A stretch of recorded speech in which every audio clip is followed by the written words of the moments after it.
Ce soir, Seigneur, nous nous offrons devant toi et nous t'offrons nos vies. Nous t'offrons nos vies. Nous t'offrons nos vies. Viens prendre le contrôle de toutes choses et accepte l'offrande de ma vie, ô Jésus. Et viens me remplir par ta parole. Viens me remplir par ta vie. Seigneur, mon Dieu, disons, Seigneur, reçois favorablement. Reçois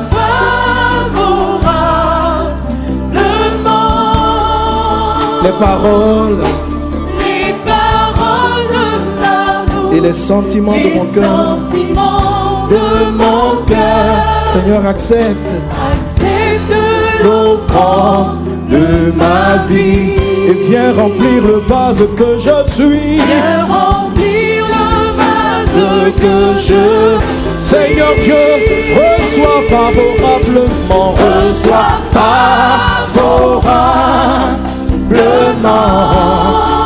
Mon Dieu, les paroles de ma bouche, les sentiments de mon cœur. Accepte l'offrande de ma vie et viens remplir le vase. Viens remplir le vase que je suis. Seigneur, reçois favorablement. Mon Dieu, reçois. Jésus, reçois ma prière, entends ma prière. Les paroles de ma bouche, les sentiments de mon cœur. Accepte l'offrande de ma vie et viens remplir le vase. Viens remplir le vase que je. Encore disons, Seigneur, reçois favorablement.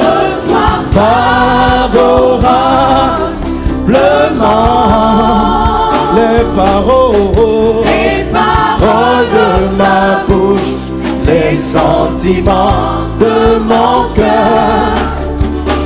Accepte l'offrande de ma vie et viens remplir le vase. Viens remplir le vase que je suis. Seigneur, je t'offre. Seigneur, je t'offre en sacrifice tout ce que j'ai, ce que je suis. Mon Dieu, je m'abandonne à toi. Seigneur, je viens vers toi. Oh Jésus, je te présente les vies, les familles, les foyers, tout ce que j'ai, tout ce que je suis. Seigneur, mon Dieu, mon roi, je t'offre.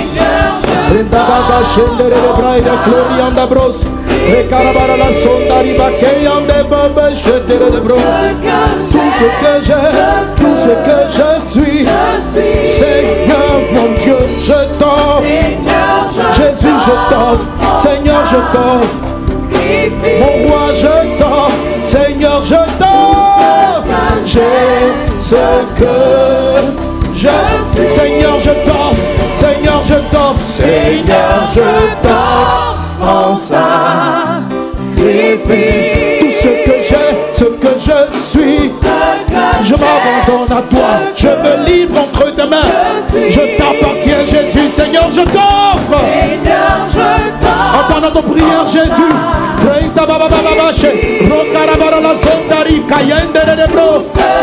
Reçois les familles, reçois les vies, les couples, les maisons. Ah Seigneur Dieu, reçois-nous. Seigneur, je t'offre. Tout ce que j'ai, ce que je suis. Seigneur, je t'offre. Seigneur, je t'offre. Seigneur, je t'offre en sacrifice. Tout ce que j'ai, ce que je suis. Ce que j'ai, ce que je suis. Oh, oh, oh, oh, oh, oh. C'est ma prière. Je m'abandonne à toi.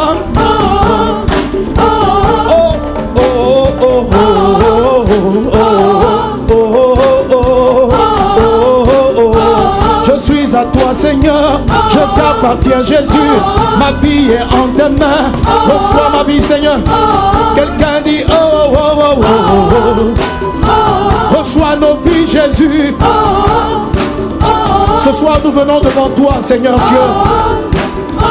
Ici en ce lieu, à Kodesh et à Abidjan, mais partout dans le monde, nous sommes rassemblés, Seigneur Dieu, pour recevoir de toi des directives, Seigneur Dieu, pour te présenter nos vies, nos familles, nos enfants, nos futurs, Seigneur Jésus. Nous avons soif de toi, nous avons besoin de toi. Oh, oh, oh, oh. Yeah, yeah, yeah.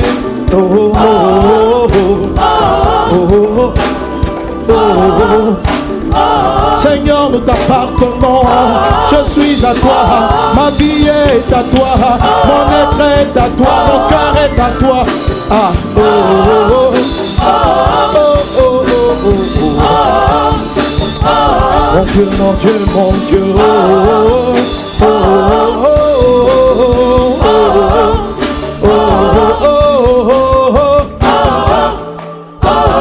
Nos vies sont à toi, Jésus. Exauce ma prière, Seigneur Dieu.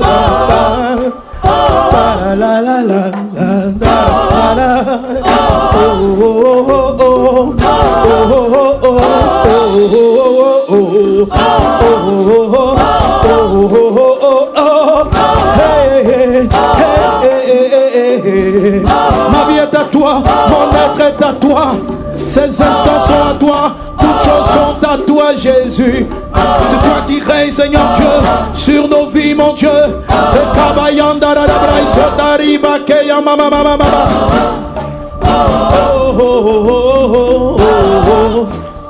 Sur nos familles, sur nos maisons, tu règnes, Seigneur Dieu. Tu es le roi en ce soir, tu es le roi en ce soir. Seigneur Jésus, prends le contrôle.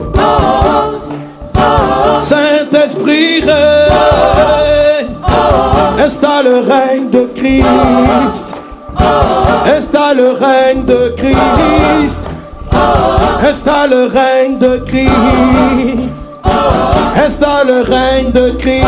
Oh, oh, oh, oh, oh, oh. Yeah, yeah, yeah, yeah, yeah. Installe le règne de Christ. Nos vies sont à toi. Oh, oh, oh, oh, oh, oh. Reçois favorablement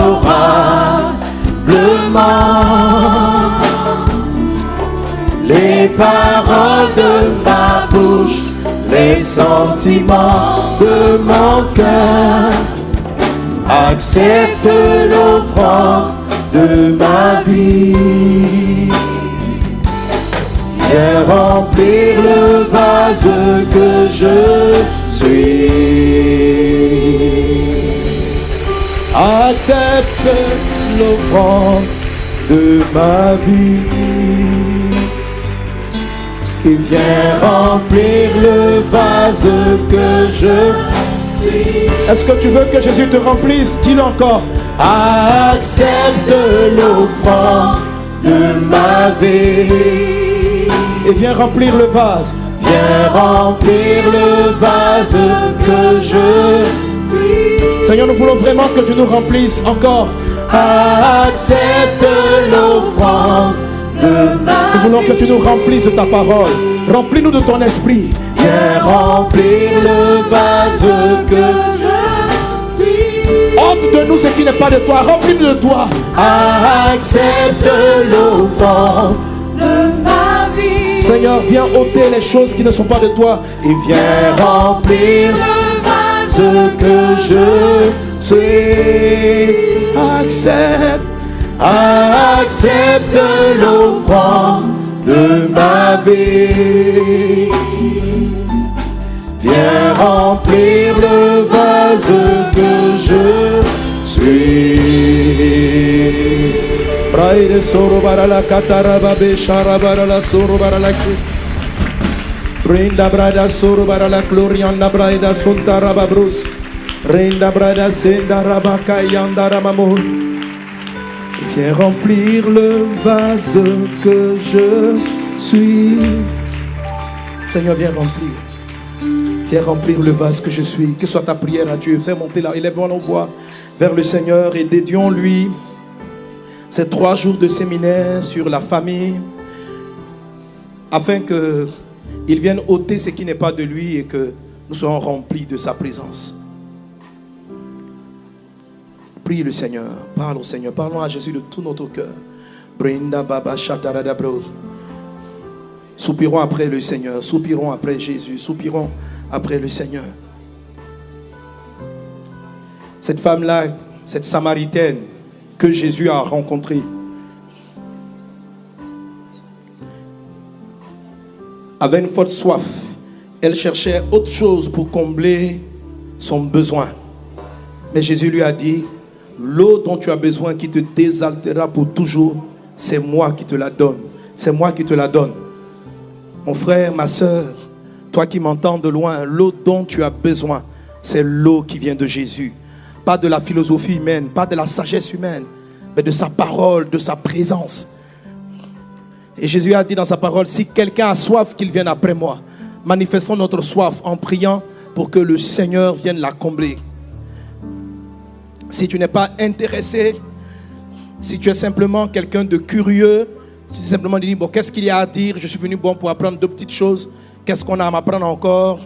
Je n'ai rien à recevoir, je viens avoir 2 ou 3 analyses. Si tu n'as pas soif, tu ne recevras pas.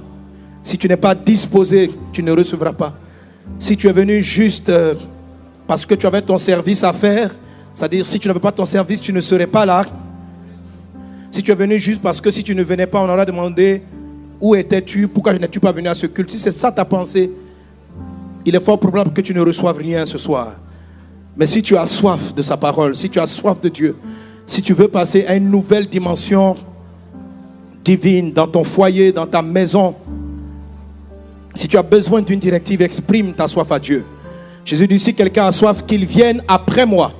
Tu ne viens pas ce soir après Pasteur Sanogo. Tu ne viens pas écouter ce soir ce que Pasteur Sanogo a à dire. Mais que ta soif soit tournée vers le Seigneur. Afin que mes mots disent ou ne disent pas certaines choses. Que tu entendes la voix de l'Esprit te parler au travers de cette rencontre. Et que l'Esprit te parle. Que Dieu te donne une directive concernant ta vie conjugale, que Dieu te donne une directive concernant ta vie, que Dieu te donne une directive, que Dieu nous donne une directive concernant le next, la prochaine étape de nos vies, que Dieu nous parle. C'est certain que tout ne peut être dit, mais le Saint-Esprit nous enseigne toutes choses. Jésus dit, j'ai encore beaucoup de choses à vous dire, mais le Saint-Esprit vous enseignera toutes choses. Il prendra ce qui est en moi et vous enseignera toutes choses. Si tu n'as pas soif du Saint-Esprit, il ne t'enseignera pas toutes choses. Parle sincèrement. Prions sincèrement le Seigneur de tout notre cœur.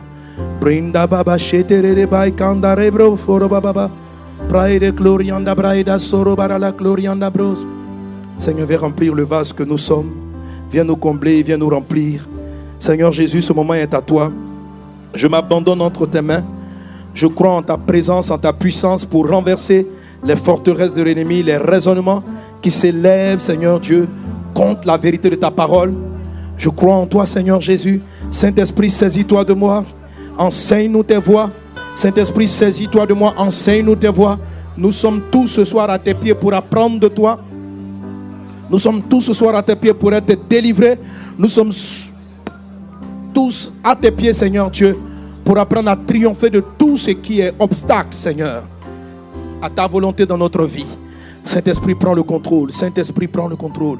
Béni sois-tu, Dieu des cieux. À toi la louange, la gloire, l'exaltation, dans le puissant et précieux nom de Jésus. Merci, Seigneur Dieu. Amen. Quelqu'un acclame Jésus. Quelqu'un donne un bon amen à Jésus. Donne un bon amen. Donne un bon amen. Donne un bon amen. Donne un bon amen. Quelqu'un donne un amen prolongé.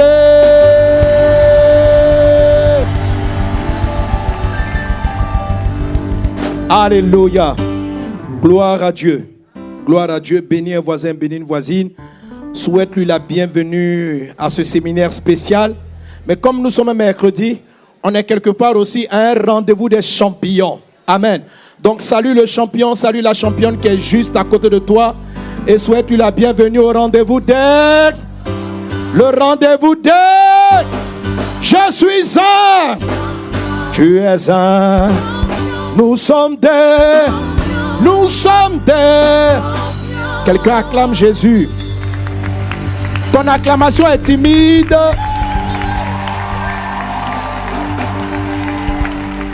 Je veux avoir l'acclamation d'un assoiffé de Jésus. Alléluia. Amen. Jésus est bon. Alléluia. Merci Seigneur Jésus. Que le nom du Seigneur soit béni. On va bénir le Seigneur pour les chantres. On peut acclamer le Seigneur pour eux. Amen. Je vais demander aussi à l'équipe de la com si il y a des personnes dans les autres salles. Veuillez me faire des retours de temps en temps, comme je vous le demande souvent, des autres salles. Amen. Et je veux saluer vraiment donc tous ceux qui nous suivent en direct. Amen. Quel que soit le réseau, sur YouTube, sur Facebook, ou directement sur notre page web www.vasdonneur.org. Soyez aussi les bienvenus à ce spécial séminaire. Qui connaît le thème du séminaire? Tu parles pas bien. Parle bien. Vaincre les obstacles au bonheur conjugal. Merci Seigneur. Amen. Gloire à Dieu. Gloire à Dieu. Gloire à Dieu. Amen. Alléluia. Donc, vaincre les obstacles au bonheur conjugal. Nous allons aujourd'hui commencer cette série de messages. Amen. Je vais demander aussi à tous de me donner mes différents ouvrages, mes livres. Ok, que je les ai ici. Amen. Voilà, donc, de temps à autre, en fait, durant le cours de l'année, je prendrai des jours spécifiques comme ça pour aborder des points, pour faire des séminaires. On en aura à peu près, je crois, 3 durant le cours de cette année. Amen. En dehors des grands rassemblements, des programmes ou des invitations d'orateurs spéciaux, comme bientôt, par exemple, on aura le programme SPAC. Amen. Amen. Alors, je ne vais pas revenir pour dire que la famille est quelque chose de très, très, très important dans le plan de Dieu. Amen. Donc, c'est toujours bien à savoir. Et comme en ce moment au culte, je suis en train de parler des bénédictions et de maximiser les bénédictions pour neutraliser les malédictions, il faut savoir que la première bénédiction que Dieu a prononcée ne concernait pas la prospérité financière, ne concernait pas la victoire sur les ennemis, ne concernait pas, en fait, beaucoup de choses pour lesquelles on a besoin d'être béni. Mais les premières bénédictions concernaient, en tout cas, la première bénédiction sur l'humanité. Parce que la première vraie bénédiction a été prononcée sur les animaux. Amen. Genèse 1, 22, Dieu les bénit en disant, soyez féconds, multipliez, remplissez. Dieu s'arrête là pour les animaux, mais allant sur l'espèce humaine, Dieu dit, Dieu les bénit, soyez féconds, multipliez, remplissez, assujettissez, dominez. Amen. Ça va, vous m'entendez bien? C'est bon? Ok. Amen. Donc Dieu les bénit en disant. Amen. Et la bénédiction est une chose qui est très importante. Lorsqu'on parle de bénédiction, si vous avez l'image un peu, entre guillemets, vulgaire, l'image que les gens donnent un peu partout, être béni, c'est avoir une voiture, être béni, c'est voyager, être béni, c'est se marier. Non, non, non, c'est pas comme ça la bénédiction. La bénédiction n'a rien de matériel. La bénédiction est une parole de Dieu, est une parole favorable que Dieu prononce sur la vie d'une personne. Est-ce qu'un chrétien doit rechercher à être béni? Oui. Amen. Est-ce qu'un chrétien doit courir après l'argent? Non. Mais est-ce qu'un chrétien doit chercher à être béni? Oui. Amen. C'est la bénédiction de l'Éternel qui enrichit et ne la fait suivre d'aucun chagrin. Donc la bénédiction de l'Éternel, ce n'est pas l'argent, mais la bénédiction de l'Éternel produit des effets dans ta vie qui te propulsent. Amen. Et en ce qui concerne l'humanité, la première bénédiction a été prononcée sur la relation conjugale. Dieu les bénit en disant, soyez féconds, multipliez, remplissez, assujettissez, dominez. Amen. Amen. Dieu a béni le mariage. Que ton mariage soit béni dans le nom de Jésus. Que ton mariage soit béni dans le nom de Jésus-Christ. Amen. Amen. Et on va le voir tout de suite. Et la première des choses aussi que Satan va attaquer, ça a été la relation conjugale. La relation, d'abord il va essayer de mettre Dieu out de la vie du couple. Amen. Que l'homme et la femme ne marchent plus après Dieu. Une fois qu'il va enlever, il va arriver à enlever Dieu au milieu d'eux, c'est-à-dire Adam et Ève ne vont plus avoir Dieu comme guide, celui qui va les guider, c'est Satan. Il va leur dire, Dieu a-t-il réellement dit, si vous mangez ce fruit, etc. Et puis, Ève va préférer croire à Satan que de croire en Dieu, et ça va entraîner ce que nous connaissons et tous les problèmes qui vont suivre dans l'humanité. Et la majorité, on va le voir tout à l'heure, les problèmes de couple en général se retrouvent dans ce qui s'est passé, dans la chute de l'homme. Et Dieu va conclure ça en disant, par exemple, femme, parce que tu as écouté le serpent, c'est avec douleur que tu enfanteras.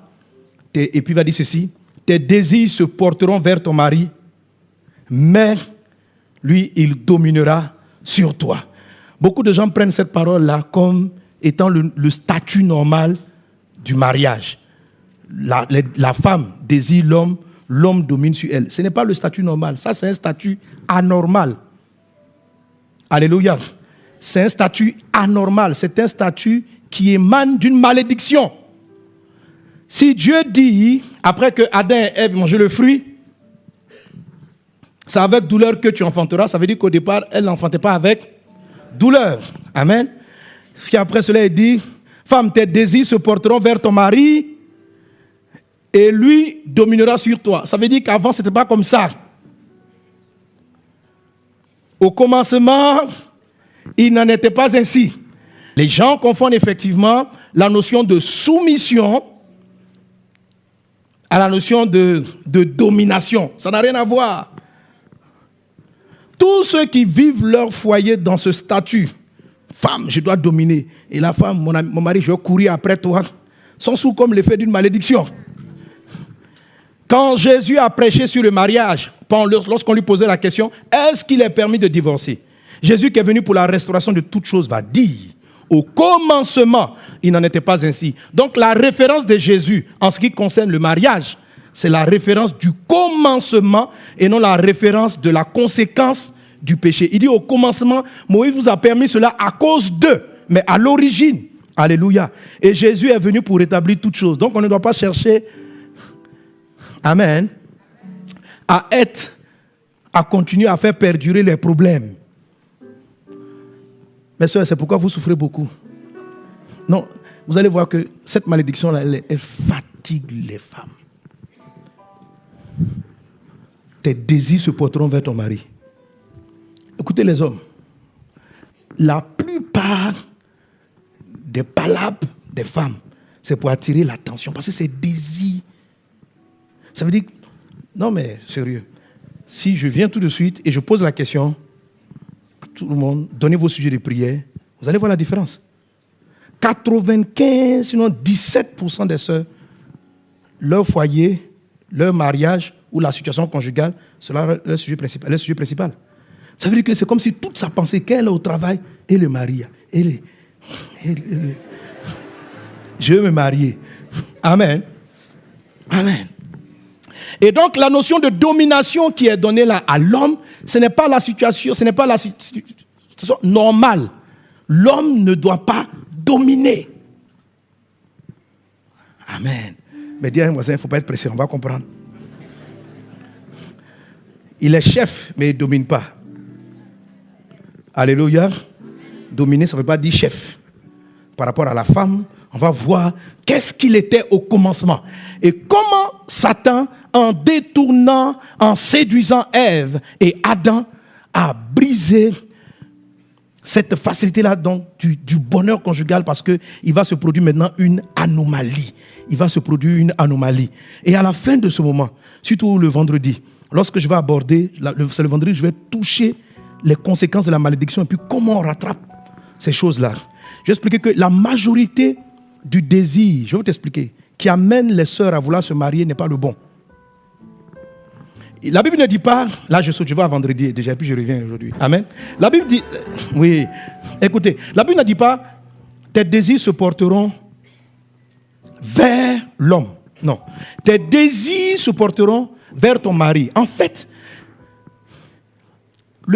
pourquoi c'est un désir qui est malsain? C'est très différent du désir que Dieu avait donné. Quand Dieu a créé la femme, il lui a dit, il lui a donné cette mission, tu seras une aide.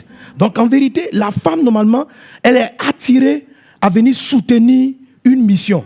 Mais de nos jours, la plupart des femmes, ce n'est pas ce à quoi elles pensent. Elles aspirent au statut de femme mariée.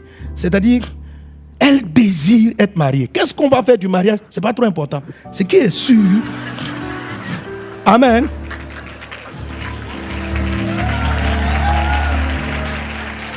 Alléluia.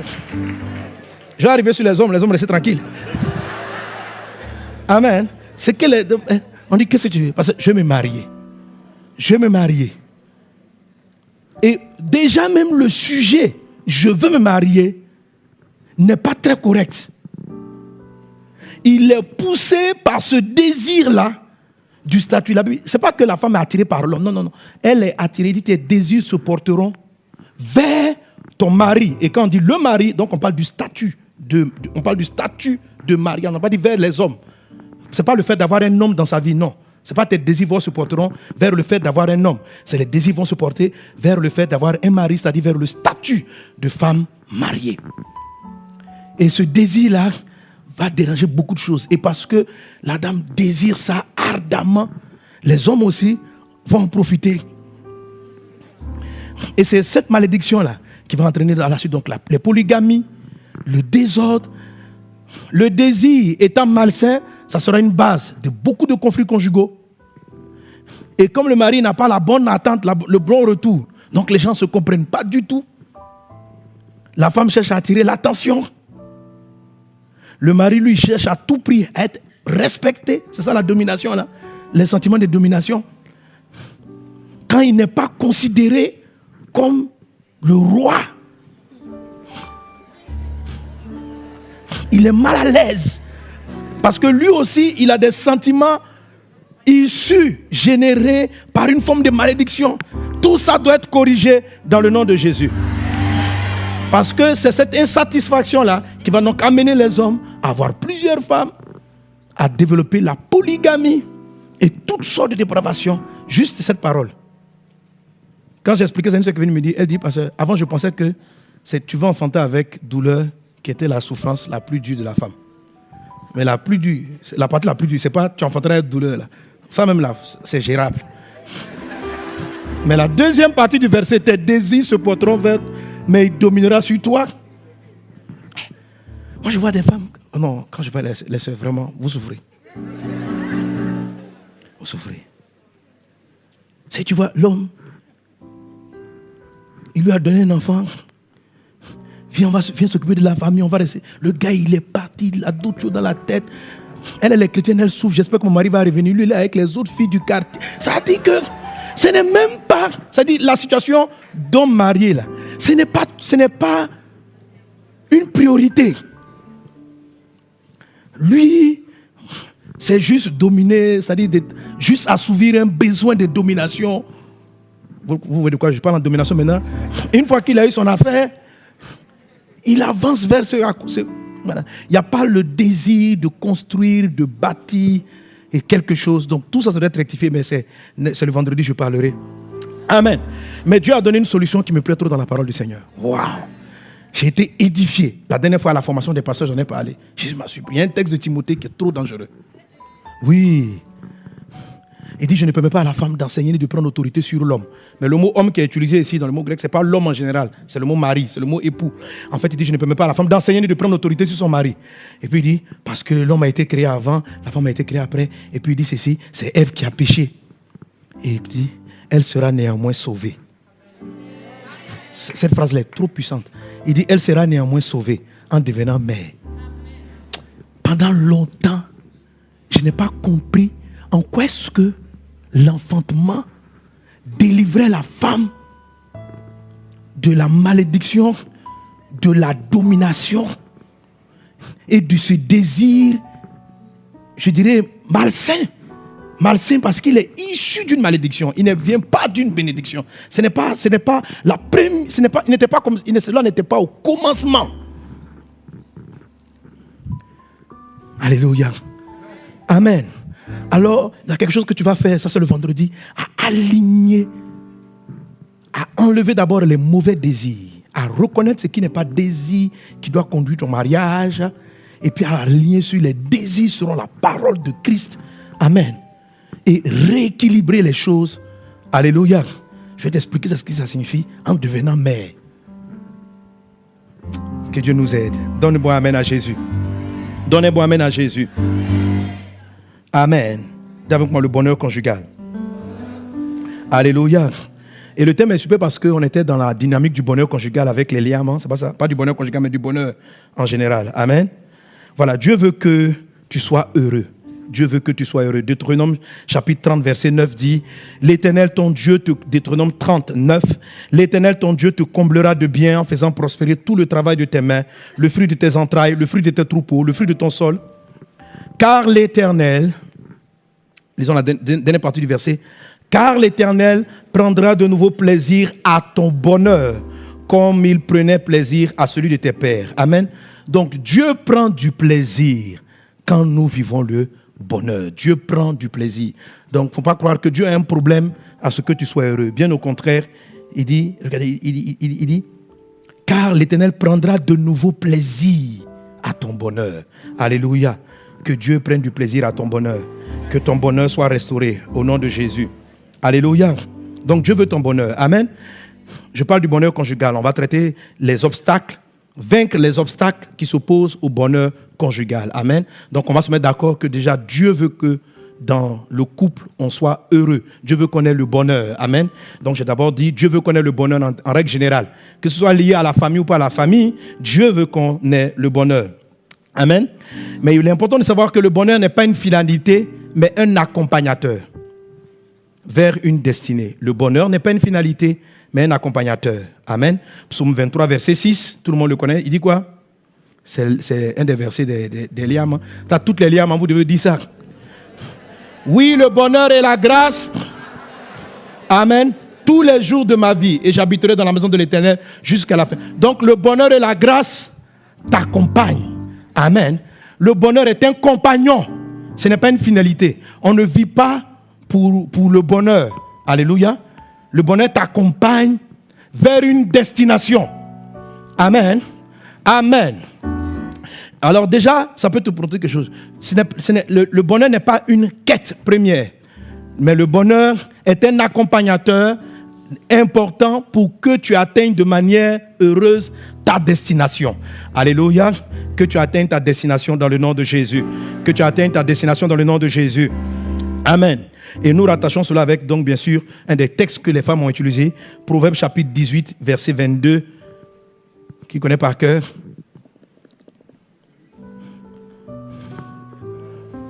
Les liamants. Ah, mais c'est pour ça que vous répétez tous les dimanches dans votre petite vidéo, dans la vidéo là. Non, il y a deux personnes qui disent. Toutes les liamants doivent dire, celui qui trouve une femme a trouvé le bonheur. C'est une grâce qu'il obtient de l'Éternel. Amen. On dit, le bonheur et la grâce m'accompagneront. Les deux choses. Et la Bible dit, alléluia, dans ce texte, que les deux choses là sont dans la femme. Hein? Amen. Celui qui trouve, autrement dit en fait dans le mariage, celui qui trouve une femme. Amen. Donc lorsque l'homme se marie, lorsqu'il y a mariage, pourquoi celui qui trouve une femme? Parce que c'est l'homme qui quitte son père et sa mère pour s'attacher à sa femme. Le mariage est initié par l'homme à l'origine. Alléluia. Alléluia. Les femmes on drague pas. Amen. Donc lorsque l'homme avait la femme, lorsqu'il a trouvé une femme, il a trouvé le bonheur. Il a trouvé le bonheur. Ce qui fait qu'on comprend que quand Dieu dit, l'homme et la femme, il n'est pas bon que l'homme soit seul, je lui ferai une aide. Donc Dieu est en train d'accompagner vers la destination de l'homme en lui donnant le bonheur et la grâce. Amen. C'est à cause de ce verset que les liamants disent, ils font la vidéo là, je suis le bonheur. Parce qu'on dit, celui qui a trouvé une femme a trouvé le bonheur. Donc qui est le bonheur? Qui est le bonheur? Tout le temps avec les frères dit, quand on dit le bonheur, c'est moi. Non, c'est très sérieux. Le bonheur, celui qui a trouvé une femme a trouvé le bonheur. Alléluia. Gloire à Dieu. Gloire à Dieu. Les femmes, soyez sereines dans cette affaire. Si ton mari est à côté de toi, dis-lui, ton bonheur, ce n'est pas l'argent. Ton bonheur, ce n'est pas tes affaires. Ton bonheur, c'est moi. Tu cherches le bonheur, tu veux augmenter tes entrées, tu veux faire ceci. Le bonheur, là, ce n'est pas tout ça. Le bonheur, c'est moi. Il faut me trouver. Maintenant, le mari à côté va dire, mais je t'ai déjà trouvé. Tu ne m'as pas encore trouvé. Tu as trouvé mon corps, mais tu ne m'as pas trouvé. Je ne suis pas un corps. Je suis dans la maison, mais moi, tu ne m'as pas trouvé.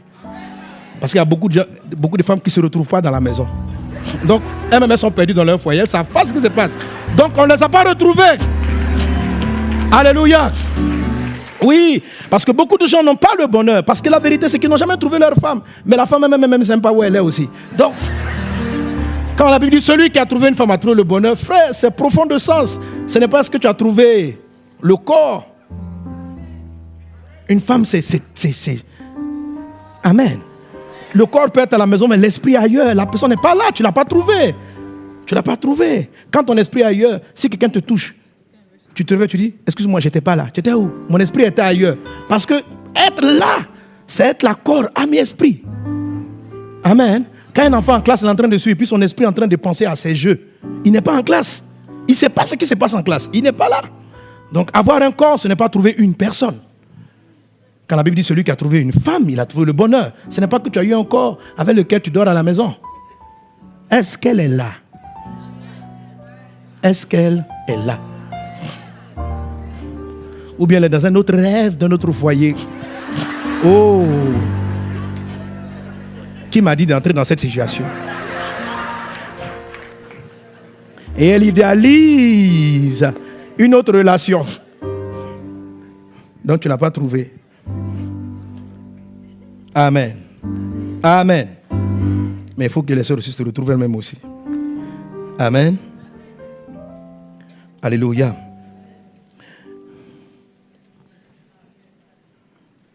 En fait, pour dire simplement, et puis on va l'avoir encore dans d'autres passages, le bonheur est vraiment rattaché au mariage. Alléluia. À l'union, à savoir gérer toutes ces choses. Ce n'est pas le seul point. Amen. Mais nous allons parler vraiment des obstacles au bonheur conjugal. C'est vrai, il y a des choses qui peuvent nous faire plaisir, mais le bonheur vers ta destinée. Et on va encore lire d'autres passages qui vont le montrer. Mais il y a une petite chose que je veux savoir. Le bonheur conjugal peut être résumé en 3 lettres. Bon, pas 3 lettres, en une seule lettre 3 fois. J'appelle les 3 P du bonheur conjugal. Dis avec moi les 3 P du bonheur conjugal. Amen. Quand on va continuer, vous allez voir qu'en fait, lorsque l'ennemi vient attaquer votre bonheur conjugal, il va essayer de toucher un de ces 3 P. Donc, les 3 P du bonheur conjugal, et on va voir les textes qui le montrent. Le premier P, c'est le plan. Dis avec moi le plan. Le plan. Alléluia.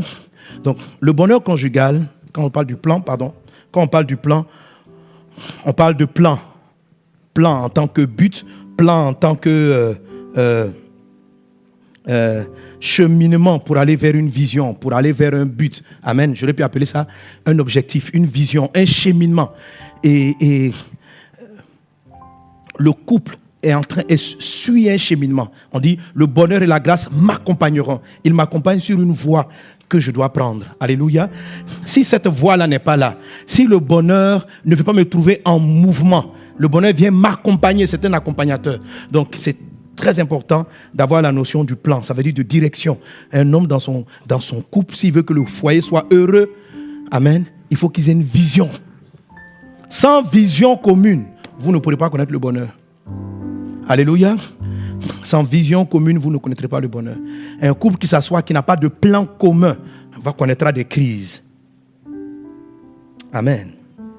Proverbe chapitre 29, verset 18 dit, « Quand il n'y a point de vision, le peuple est sans frein. Bienheureux celui qui garde la loi. » Alléluia.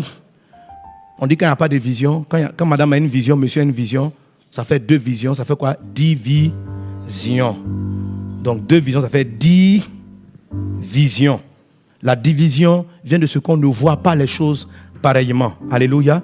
Le bonheur conjugal avec la femme se trouve lorsque on a une voix, on sent qu'on part quelque part. Amen.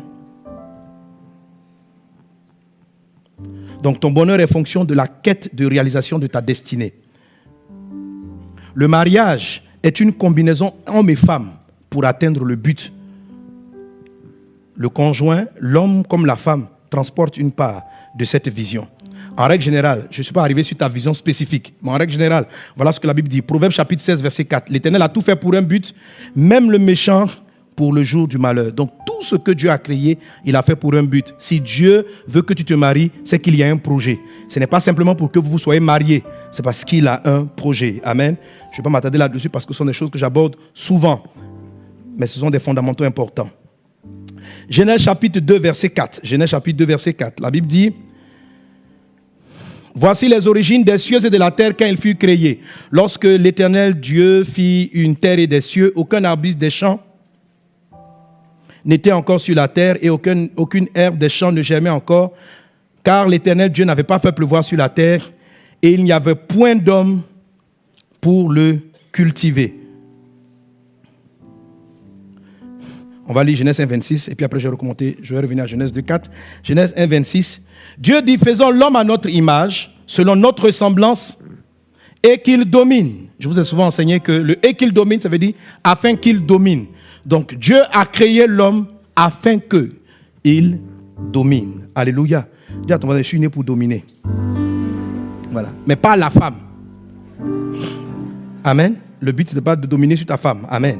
Donc Dieu dit: faisons l'homme à notre image, selon notre ressemblance, et qu'il domine sur les poissons de la mer, sur les oiseaux des cieux, sur le bétail et sur toute la terre, et sur tout animal rampant qui rampe sur la terre. Et Dieu créa l'homme à son image, il le créa à l'image de Dieu. Dans la version Darby, il est dit: il les créa mâle et femelle. Est-ce qu'on est ensemble? Amen. Dieu dit: créons l'homme à notre image, afin qu'il domine. Donc, le but de l'homme et de la femme, c'est de pouvoir contrôler certaines choses. Amen. Et la domination, étant donné que l'homme a été créé à l'image de Dieu, la domination, ça veut dire, ici, le mot domination parle du règne. C'est-à-dire, l'homme et la femme sont les éléments que Dieu a choisis pour faire venir son règne sur la terre. Amen.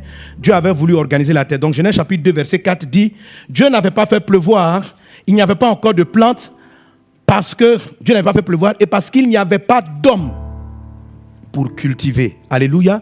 Donc Dieu a voulu mettre des choses sur la terre, et il a créé l'homme pour venir gérer sa création de sa part. De sa part. Alléluia. Faire venir le règne de Dieu. Quand Jésus nous apprend la prière, notre Père qui es aux cieux, que ton règne vienne. Ça veut dire que les hommes, la terre entière, voient au travers du couple l'amour de Dieu, la bonté de Dieu, la vie de Dieu. Amen. Vous n'êtes pas nés pour vous enjailler. L'enjaillement vous accompagnera. Il n'est pas une finalité. La finalité, amen, c'est que Dieu soit vu. Si vous manquez le but, la Bible dit ceci: car tout a été créé par Christ et pour Christ. Donc, on n'a pas créé ton foyer pour toi. Ce n'est même pas pour te faire plaisir. Tu vois, tu ne peux pas connaître le bonheur conjugal si le Créateur et toi, vous n'avez pas le même plan. Parce que tu ne t'es pas fabriqué.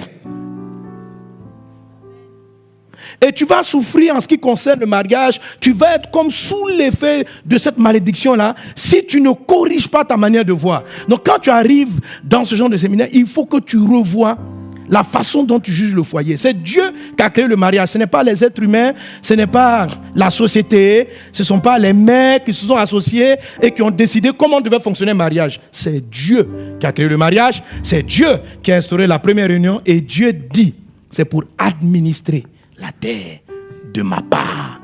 Alléluia. Alléluia. Gloire à Dieu. Donc même si vous vous êtes mariés sans connaître le Christ, il y a une chose que vous devez faire. Si vous voulez que votre couple, le bonheur vous accompagne, on va le voir tout à l'heure, si vous voulez que le bonheur vous accompagne, il est important de trouver votre plan commun pour que le nom de Dieu soit glorifié et que monsieur et madame, vous travaillez pour atteindre cet objectif-là de comment le plan de Dieu va se manifester au travers de vous. Le plus souvent, la majorité des hommes comme des femmes ne savent pas exactement la spécificité de leur plan de Dieu pour eux. Amen. On sait que Dieu veut Dieu pour nous glorifier, mais quelle est la spécificité? Il ne faut pas t'angoisser si tu ne le connais pas pour le moment. Amen. Ça va venir par la suite. Amen. Madame, il ne faut pas aller te fâcher ton mari. Quel est ton plan? Quel est ton plan? Je t'assure que la plupart des gens ne savent pas quel est le plan. Donc, il ne faut pas embrouiller le monsieur. Amen. C'est ensemble, vous allez retrouver le plan. Quel est ton plan? Où on s'en va dans la vie? Lui-même, il ne sait pas. Alléluia. Notre couple, on sert à quoi? C'est quoi notre vision? C'est toi l'homme. Donne la vision, on va avancer. Vous dites, chérie, prions afin de trouver notre vision de la vie. Parce que le gars, il ne sait pas trop. Amen. Il ne sait pas vraiment. Alléluia. Alléluia. Donc, quand Dieu dit, faisons l'homme à notre image, à notre semblance, afin qu'il domine. Et Dieu dit, faisons l'homme à notre image, à notre semblance, et qu'il domine. Amen. Alléluia. Dans la version Louis II, il ne faut pas bien. Mais dans la version Darby, le qu'il domine est au pluriel. Oui. Faisons l'homme à notre image, si vous avez la version Darby officielle. Dans la version Darby, c'est et qu'il domine.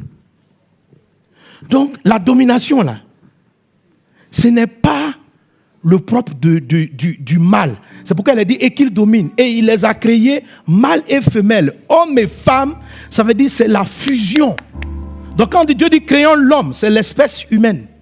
Créons l'espèce humaine à notre image. La femme est l'image de Dieu. L'homme est l'image de Dieu. Combiné, c'est la combinaison qui fait l'image de Dieu. Et c'est aux deux que la domination sur la terre a été donnée. Alléluia. Sauf que dans cette domination, la femme et l'homme n'occupent pas exactement le même rôle. Alléluia.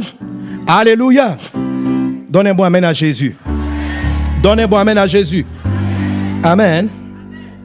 Et il est dit maintenant, parlant du mariage, au verset 28, et Dieu les a bénis. Donc c'est par rapport à cette vision-là. Amen. Il les a créés mâles et femelles. On est Genèse 1, 27. Et maintenant le verset 28 dit, et Dieu les bénit. Et Dieu dit, fructifier, multiplier. Et vous savez aussi, le mot bénédiction est aussi rattaché, parle aussi du bonheur. Amen. Que les bonnes choses vous arrivent. Donc Dieu a béni le mariage en vue du plan qu'il avait au verset 26 et 27. Amen.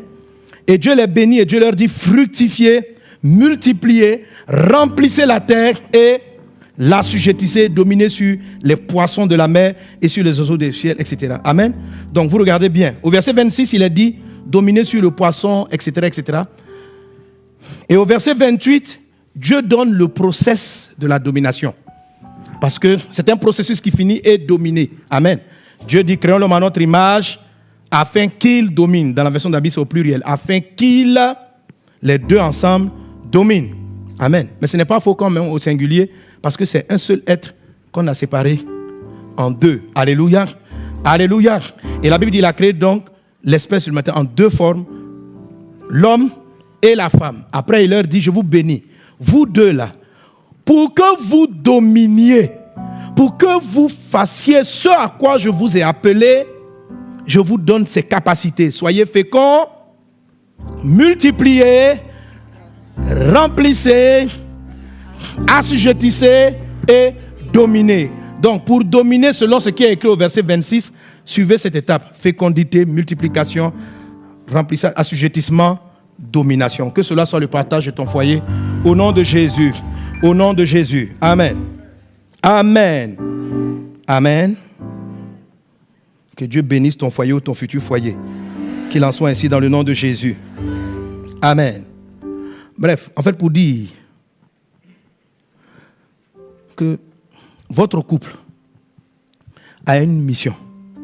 L'homme que tu vas marier, la femme que tu vas marier a une mission. Le bonheur est rattaché à cela. Lorsque l'ennemi vient attaquer, et on va voir ça par la suite, pour ne pas que vous ayez le bonheur conjugal, il va essayer d'attaquer votre vision depuis même votre enfance. Parce que si vous n'avez pas de vision, Proverbe 29, quand un peuple est sans vision, il n'y a pas de frein. On peut tout se dire, tous les palabres peuvent arriver.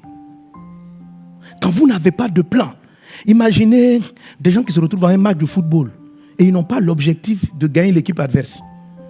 Ils sont là, ils se passent la balle. Tiens. On dit on fait quoi avec la balle? On nous a dit de venir jouer. Et puis le gars il jongle. Il met son dos. Mon frère, on dit tu es un jongleur, tu es un jongleur, tu es un jongleur. Vous voyez, ça c'est quoi le couple? Vous êtes là, vous regardez, vous partez au restaurant, vous partez à l'hôtel, vous faites des trucs. Mais vous faites ça pour faire quoi? Vous voulez aller où? C'est-à-dire que c'est quoi le but même? Tu vois, c'est comme si tu dis non, mon mari, il sait parler, mon mari, il me fait des cadeaux. Mais pourquoi, tu vois? C'est comme que tu as quelqu'un qui est talentueux au football et puis ils sont là, ils tapent. Non, on sait que tu sais jongler, mais allez marquer le but. Dieu a tout créé pour un but. Un couple qui n'a pas une vision commune. Amen. C'est important. Et peut-être que maintenant vous ne l'avez pas, mais vous devez commencer à prier. Vous devez commencer à prier. Seigneur, on est là pourquoi ensemble? Et je vous dis, c'est bien ton boulot, c'est bien le travail que monsieur et madame font séparément. Mais pour votre destinée, il y a quelque chose que vous avez en commun. Si vous restez, lui il est fonctionnaire, toi tu es infirmière, et vous restez dans cette dimension, vous allez avoir une crise quelque part. Continuez vos boulots respectifs, mais déjà pendant que vous travaillez, avant que vous ne relâchiez, simplement à l'âge de la retraite même, commencez déjà à prier pour dire, Seigneur, nous deux là, qu'est-ce que nous avons en commun? En quoi suis-je une aide? Parce que moi en tant qu'infirmier, lui en tant que militaire, on ne s'aide pas. Lui il est dans l'armée, moi je suis à le truc. En quoi est-ce qu'on s'entraide? Si ce n'est que rester à la maison et puis s'occuper des enfants. Quand les enfants partent, vous avez quoi en commun? Vous bâtissez quoi en commun? Quels sont vos projets communs? Est-ce que Dieu vous a mis ensemble pour construire des maisons, pour loger les sans-abri? Ça devient une quête, ça devient une vision. Oui, moi j'ai appris, voilà ce que j'ai appris en étant infirmière, moi voilà ce que j'ai appris en étant corps habillé. Ok, et on commence à prier pour que Dieu commence à nous orienter. Alléluia. Amen. Et sauf que quand vous vous retrouvez, vous allez voir que la compétence qui est dans l'épouse et la compétence qui est dans l'homme, mise ensemble, ça peut atteindre quelque chose de puissant. Amen. Que dans le nom de Jésus, Dieu vous accorde, Dieu accorde à ton couple la vision de votre union dans le nom de Jésus. Pourquoi Dieu vous a mis ensemble? Il y a quelqu'un qui t'a dit, non, peut-être que Dieu ne nous a pas mis ensemble, lui et moi, parce que nos visions... Dieu vous a mis ensemble. Vos visions sont communes, mais vous l'ignoriez. C'est parce que vous ignorez la vision que vous avez les problèmes. Que Dieu vous l'accorde au nom de Jésus. Au nom de Jésus. Amen. Donc pour être heureux, le bonheur conjugal va être relatif à la vision. Vous allez voir que les attaques, les obstacles vont s'opposer à la mise en place de la vision. Amen. La deuxième chose qui donne le bonheur, je dis les 3 P. Le deuxième P, c'est la paix. Pour avoir le bonheur, il faut la paix. Alléluia. Ça veut dire, même si vous avez le même objectif, mais que vous n'êtes pas en paix. Alors pour parler de la paix, ça va parler de tout ce qui est communication dans le couple, tout ce qui est...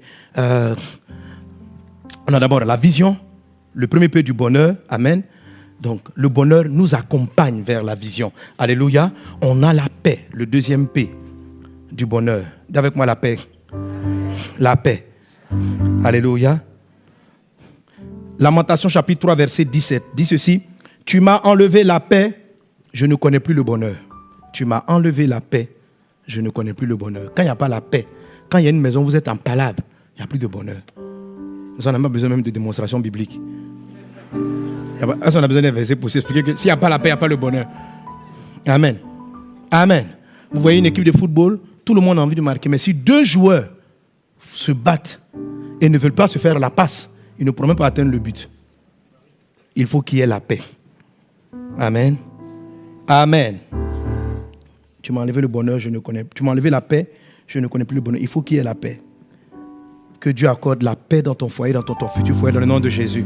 Les attaques de l'ennemi, les malédictions, les œuvres de Satan, les obstacles vont essayer de créer les circonstances pour ôter la paix, le calme, la sérénité de votre couple, de votre maison ou de votre futur couple. Amen. Il y a des personnes que Satan programme pour ne pas être en paix.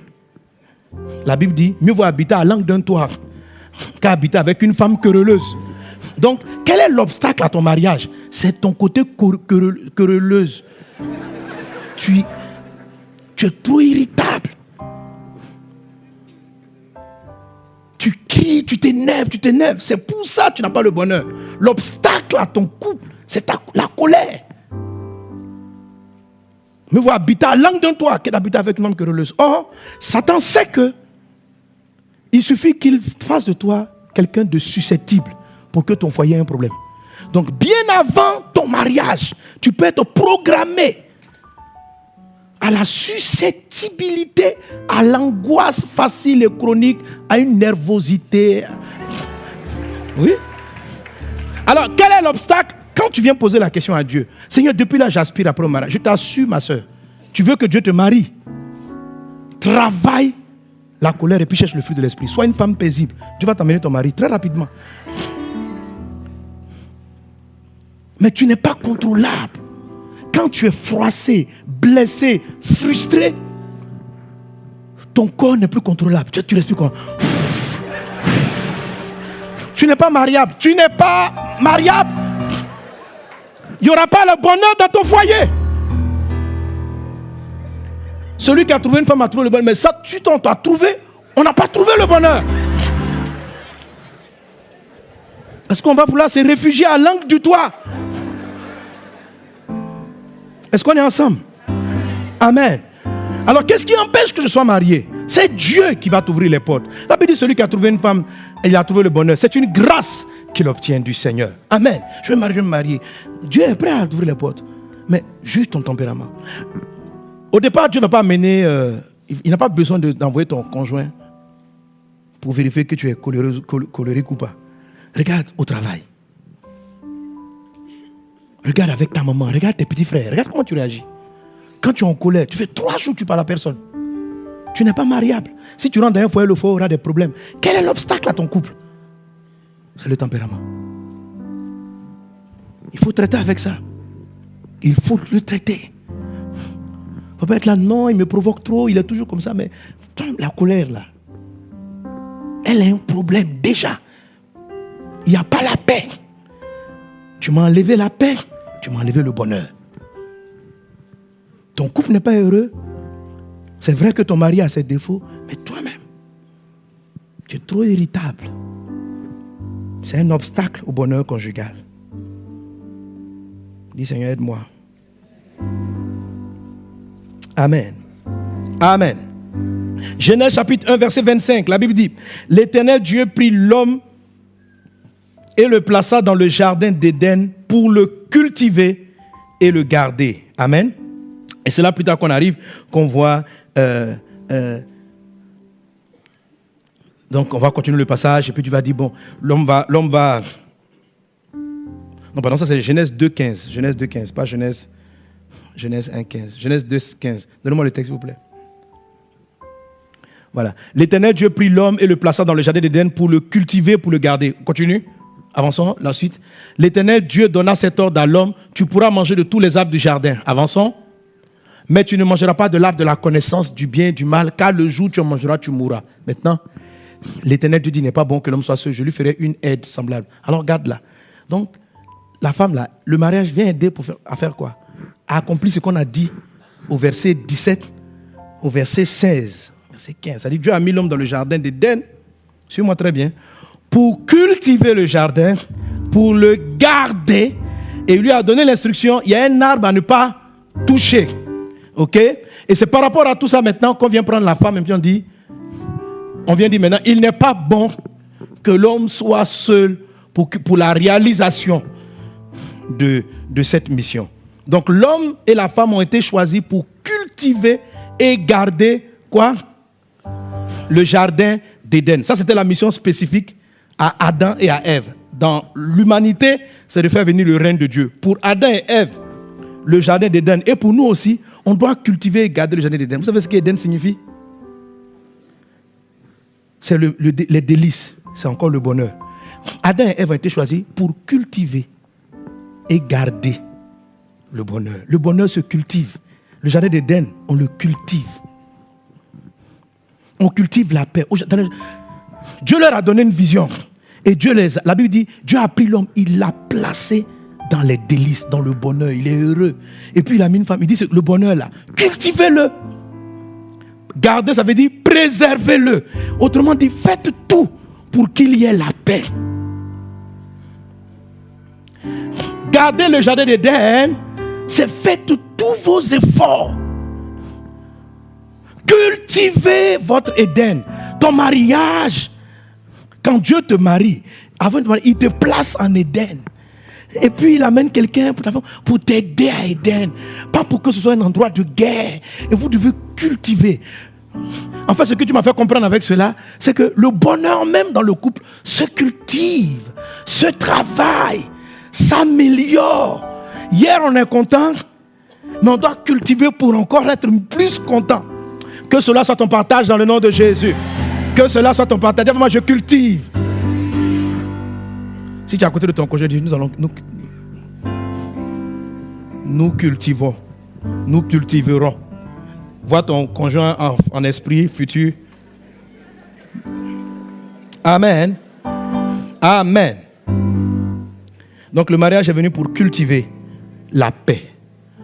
Dieu a créé l'homme et la femme et les a mis dans un environnement très paisible afin qu'ils gardent cet environnement. Donc pour qu'il y ait le bonheur, il faut qu'il y ait le plan, c'est-à-dire la vision et le chemin pour aller au plan. Pour qu'il y ait le bonheur, il faut qu'il y ait la paix.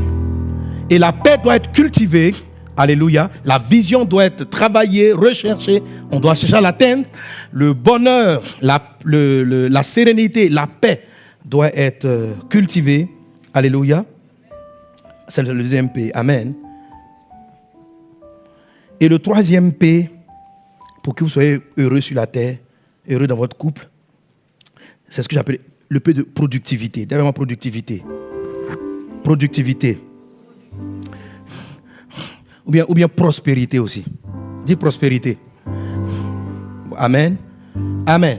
En fait, ce terme-là englobe la notion d'être soyez fécond, multiplié. Ça, c'est prospérité, la multiplication. Prospérité, ce n'est pas financier. Vous en avez beaucoup. Soyez fécond, soyez productif, multipliez, assujettissez, dominez. Alléluia. Amen. Remplissez. Donc, Dieu veut que votre couple soit productif. Et c'est ce qu'il explique dans un texte qu'on a lu, Deutéronome chapitre 30, verset 9. L'Éternel, ton Dieu, te comblera de bien en faisant prospérer. Donc, regardez comment Dieu nous comble de bien. L'Éternel, ton Dieu, te comblera de bien en faisant prospérer tout le travail de tes mains. Le fruit de tes entrailles, ça, ce sont les enfants. Amen. Le fruit de tes entrailles, c'est les enfants que vous allez avoir en couple. C'est le même passage parallèle. Donc, quand Dieu dit, soyez féconds.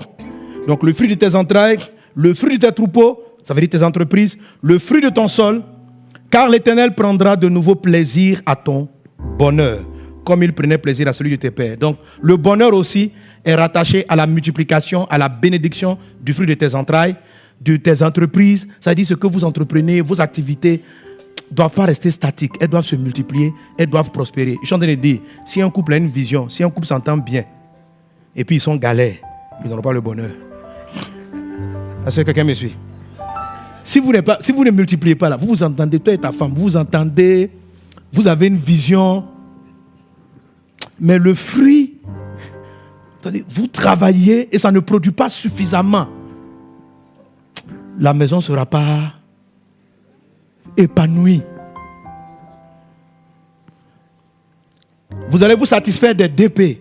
Chérie, nous sommes là pour que le règne de Dieu aille de l'avant. Amen.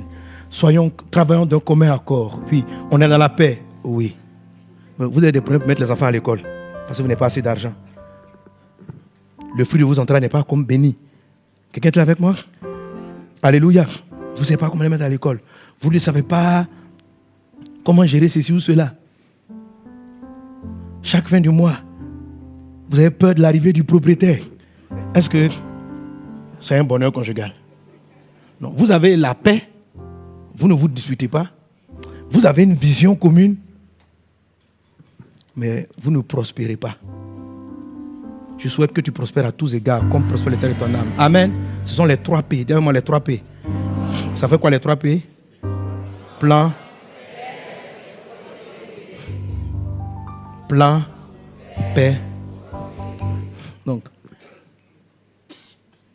quand l'ennemi vient attaquer un couple, pour ne pas qu'ils aient le bonheur, il va essayer de toucher un de ces 3 aspects. Soit votre vision, ce que vous avez fait ensemble, vous allez être totalement aveuglé.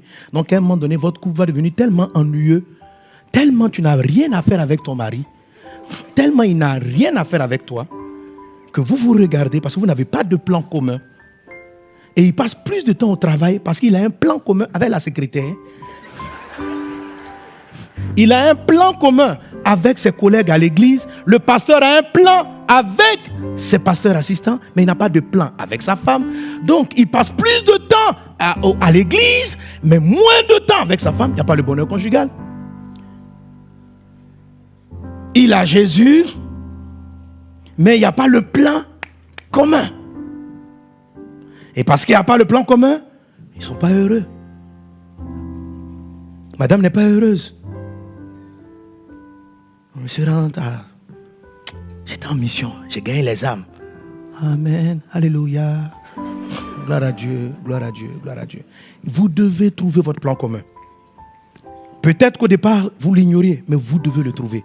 Le but de ce séminaire, dans le nom de Jésus, au sortir de ce moment, tu vas avoir le chemin pour amener... Il ne faut pas écouter ça en voulant te plaindre. Je te dis que 97% des hommes ont perdu après la malédiction. Ils ne savent pas où ils s'en vont. Donc, pour que tu viennes les aider, ils ne savent pas. Donc, eux-mêmes, ils n'ont pas le plan. Toi aussi, tu n'as pas le plan. Tout le monde est perdu. Le premier P, voilà. Donc, chacun connaît son métier. Mais ton métier n'est pas son travail. Ton travail n'est pas le plan commun. Amen. Alléluia.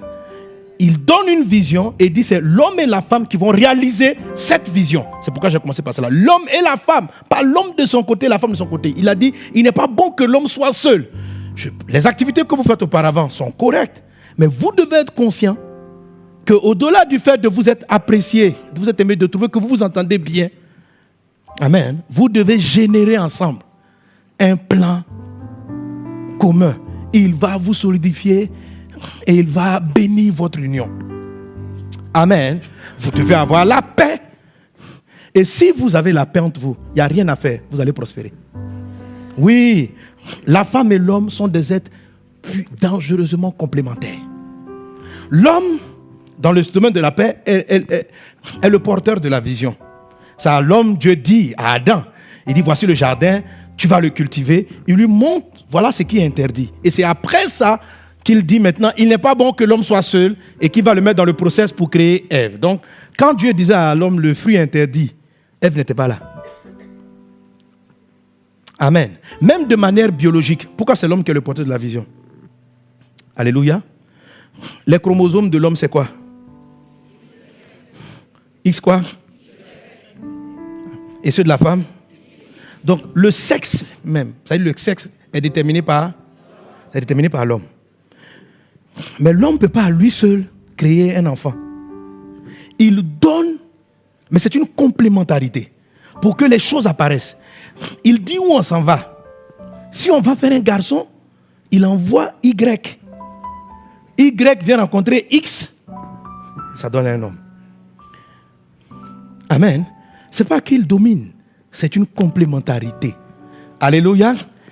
Si ce qu'il envoie, c'est un X, ça veut dire le féminin, ça va rencontrer le féminin. La femme, elle ne porte pas la vision. Dans la vraie vision de Dieu, vous allez voir la vraie vision complémentaire, là, elle ne porte pas. Généralement, c'est l'homme qui la porte. Mais l'homme ne peut pas. Un homme qui s'en va seul, il dit, j'ai la vision. Chérie, suis-moi. Suis-moi. Je domine. Ça ne peut pas marcher. Vous ne serez pas heureux. Et le plus souvent, quand un des conjoints n'est pas d'accord, il faut vous arrêter. Jusqu'à ce que vous priez. Et la femme ne doit pas commander. Elle n'a... Mais c'est pour ça que la malédiction a frappé la terre. Regardez ce que Dieu dit. Dieu dit à l'homme. Il n'a pas dit à cause de Satan. Il dit parce que tu as écouté la voix de ta femme. Tu n'aurais pas dû l'écouter. Mais je vais lire ça. Mais l'humanité a eu deux... Le problème d'Abraham, quel était son problème? Parce qu'il a écouté la voix de Sarah. C'est pourquoi il a enfanté. Il dit, mais regardez le texte, il dit à l'homme, puisque tu as écouté la voix de ta femme et que tu as mangé de l'arbre au sujet duquel je t'avais donné cette ordre, tu n'en mangeras point, le sol sera maudit à cause de toi.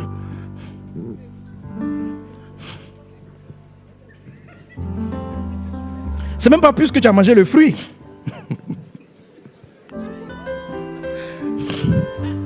Alléluia. Amen. Je n'ai pas dit que c'est ce que le Seigneur est en train de dire. Je vais vous donner un autre passage où Abraham a écouté sa femme, et là c'était bien. Lorsqu'elle lui a dit de chasser Agar. Mais là, cette fois-ci, Abraham a été différent. Il a prié. Il a prié. Et il a reçu de Dieu. Amen. La femme ne commande pas. Elle suggère. Elle doit t'amener devant le trône de Dieu. Parce que Dieu va te parler. Mais chaque fois, amen, que l'homme, après, chérie, si on allait à droite, et l'homme écoute la femme sans écouter Dieu, elle n'a pas le chromosome déterminant. Elle prend, c'est toi qui donnes ce qui détermine. Et elle amplifie et elle envoie le produit fini. Toi, tu as la vision, elle a la finalité. Elle forme le produit. Vous êtes complémentaires. Mais la femme n'a pas l'élément pour déterminer. Donc, chaque fois qu'elle a voulu prendre le rôle de déterminer ce qui devait être fait,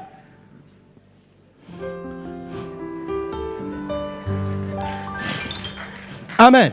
Ce n'est pas qu'elle n'a pas l'idée, parce qu'elle est venue pour aider. Ça veut dire quoi, aider? Hein? Je pense que là où tu veux investir, c'est pas faire attention. Ce qu'il doit faire, c'est de ne pas fermer l'oreille, d'entendre et d'aller prier. S'il sait écouter sa femme dans le sens de prier, le truc c'est que Adam n'est pas revenu vers Dieu. Il avait oublié l'instruction de Dieu. Et Abraham, la première fois qu'elle lui a dit, va chercher Agar, je ne sais pas, peut-être qu'il pensait à Agar avant, mais on ne sait pas. Mais va chercher Agar. Ou bien.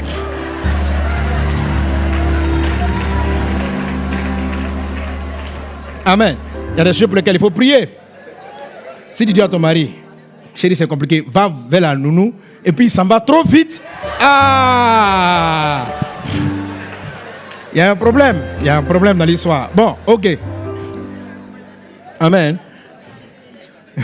Est-ce qu'on est ensemble?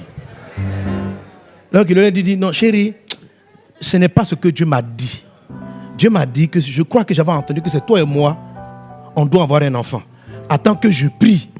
Parce que c'est un peu confus dans mon esprit. Laisse-moi prier. S'il avait fait ça, comme il a fait lorsque Sarah lui a conseillé, je crois qu'Agar doit partir, Dieu s'est révélé à Abraham. Il dit, ta femme a raison. Le couple transporte une part de la vision. L'homme et la femme, et ce sont des choses qui sont très complémentaires. Amen. Lorsqu'on dit que l'homme est le chef, c'est dans le sens qu'il donne la ligne déterminante. Alors, je prie Dieu que le temps me mette demain.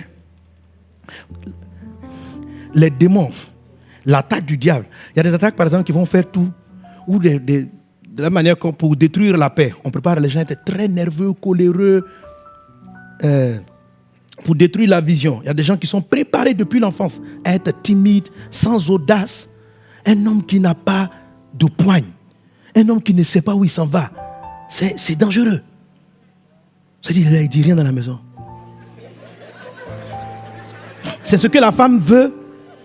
La femme dit, chérie, si on allait là, si tu crois que c'est bien, allons-y. Le premier P est en danger. Le premier P, c'est toi qui as XY. C'est toi qui détermine ce qui va. C'est toi qui détermine la forme du fruit. Maintenant, c'est elle qui fabrique le fruit. Mais toi, tu dis, le fruit, ça sera une mangue. Elle dit, ok, envoie l'idée et je fabrique la mangue. Mais elle ne détermine pas. Nous allons avoir une orange. Et puis tu dis, oui, ok. Elle ne peut pas faire ça elle seule. Quelqu'un était avec moi. Quelqu'un était avec moi. Donc quand l'ennemi attaque une personne dans son enfance, l'attaque du dragon, l'attaque du diable,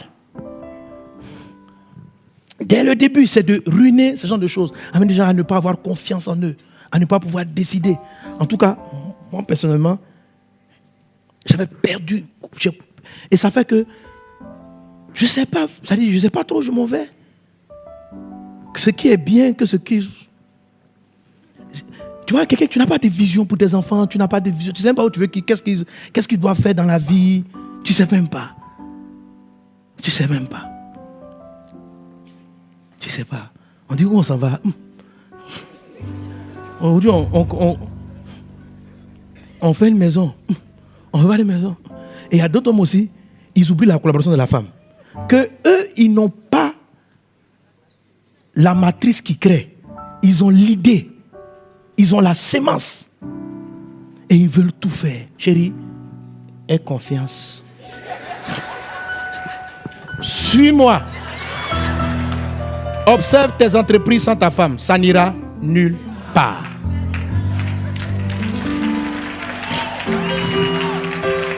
Alléluia. Amen.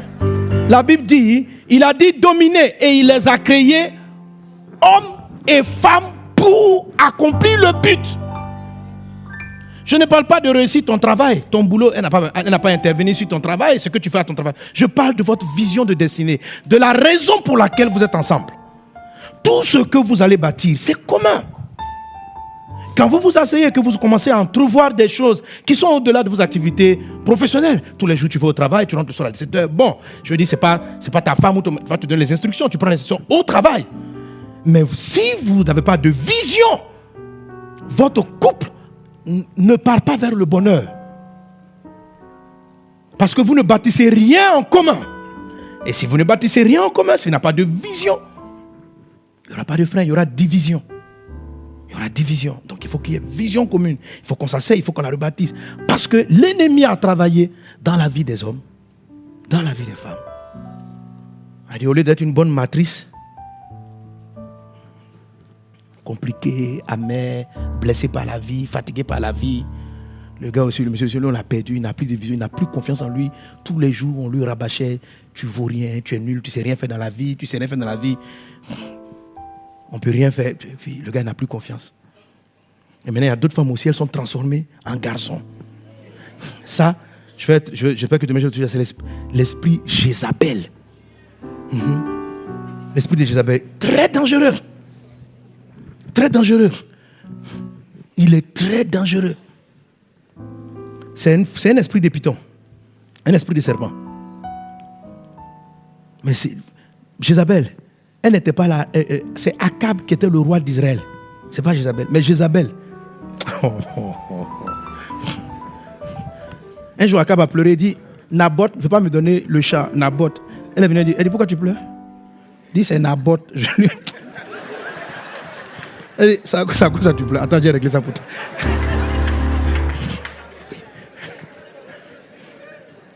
Amen.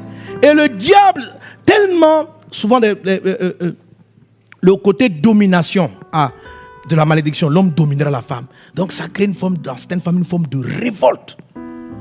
Une forme de révolte. Et le système leur apprend à tout faire, à tout bâtir, à tout faire elle-même. Ça, c'est l'esprit de Jézabel. Jézabel n'a pas besoin d'un homme. Elle les utilise pour faire ses enfants. C'est-à-dire que ce n'est pas l'homme qui fait les enfants, c'est elle. Donc l'esprit de Jézabel, elle est là un matin, elle n'a pas vraiment de mari. En fait, c'est elle qui marie les gens. L'homme ne la marie pas. Ça, c'est Jézabel. Et puis elle est là, toi, viens me marier. Si tu l'intéresses, elle veut faire un enfant à toi. Oui, toi, ton genre m'intéresse. Viens, fais-moi un enfant. Jézabel contrôle. Sois délivré au nom de Jésus. Sois délivré au nom de Jésus. Même si tu es un mari bizarre, ne te transforme pas en Jézabel. Donc j'ai créé mon verbe. Jézabéliser. Jézabélier.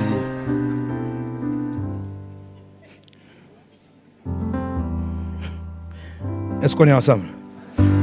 Est-ce qu'on est ensemble? Amen. Donc l'ennemi va essayer de viser votre vision, l'absence de la paix et l'improductivité. Il va essayer de créer l'improductivité. Alors, ce dont on parlera, bien sûr, je vois déjà que même le temps sera insuffisant. On va parler, là j'ai donné un aperçu un peu de chaque chose, les séductions du malin. Parce que comment Satan a procédé pour que Adam et Ève perdent le bonheur, perdent Éden? La première des choses, c'était le serpent. C'est une attaque du malin. Donc le bonheur conjugal, Éden a été perdu par l'attaque du serpent. Le serpent est venu, il a donné une pensée à Ève. Il a dit, Dieu a-t-il réellement dit, il a séduit Ève.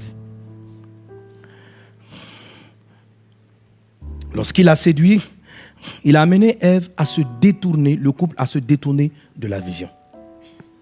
à ne pas atteindre les visions. Donc, le serpent, l'attaque en particulier du serpent, vise à vous détourner de la vision. Mais l'attaque du serpent, qu'on appelle le serpent ancien, n'est pas la seule façon du malin de détruire votre couple.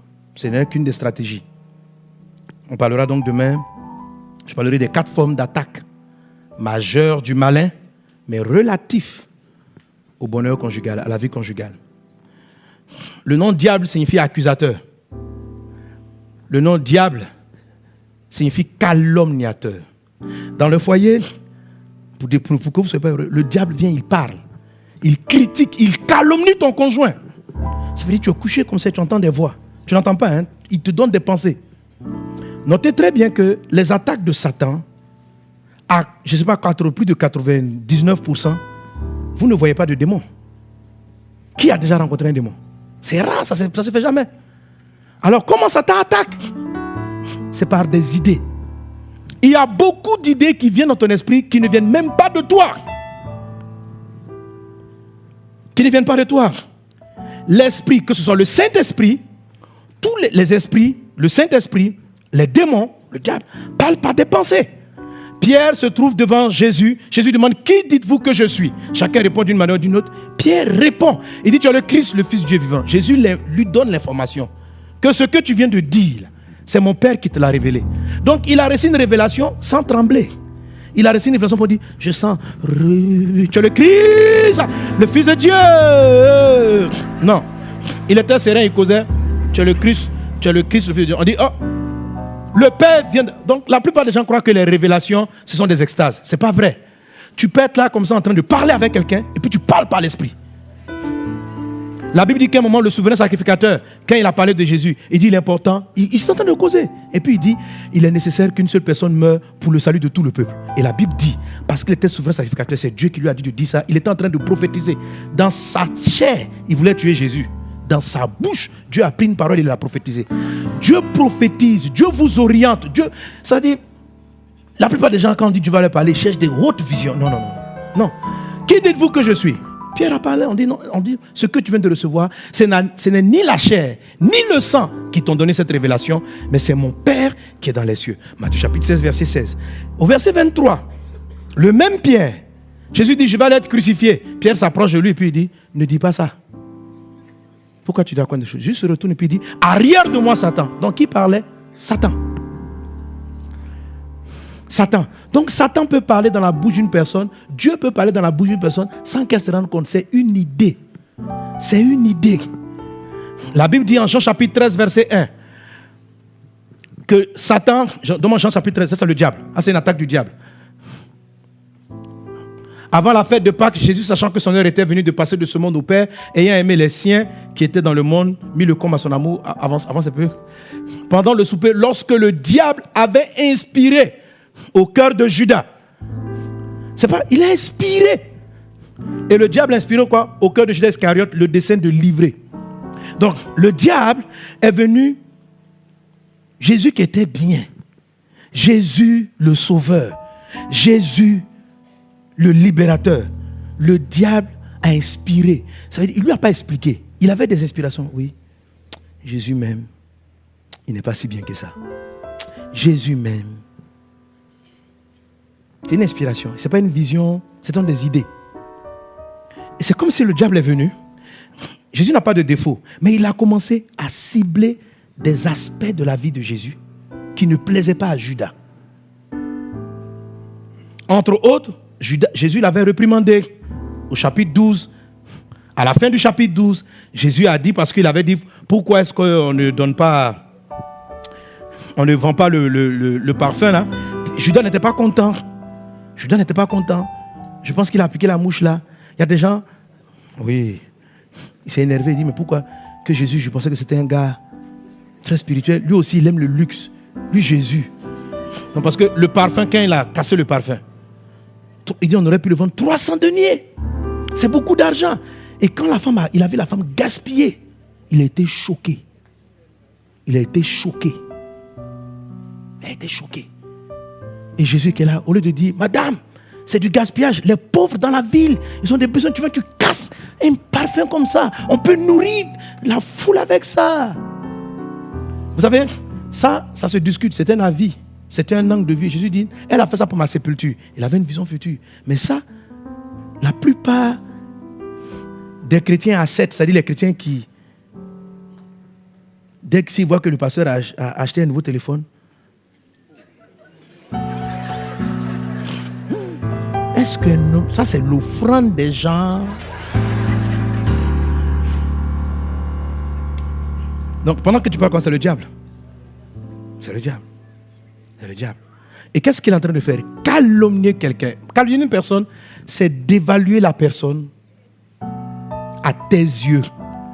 Donc, Judas, qui voyait Jésus comme un seigneur, a commencé à le voir comme un homme qui aime le luxe, comme un homme qui aime se faire voir. Tu sais que le diable peut faire ça avec ton conjoint. Le diable. Ça dit, il vient. Ici, t'entends passer. Mais le gars là, il n'est pas gentil. Hein. Non, il n'est pas gentil. Il n'est pas gentil. Tu avais toute la journée.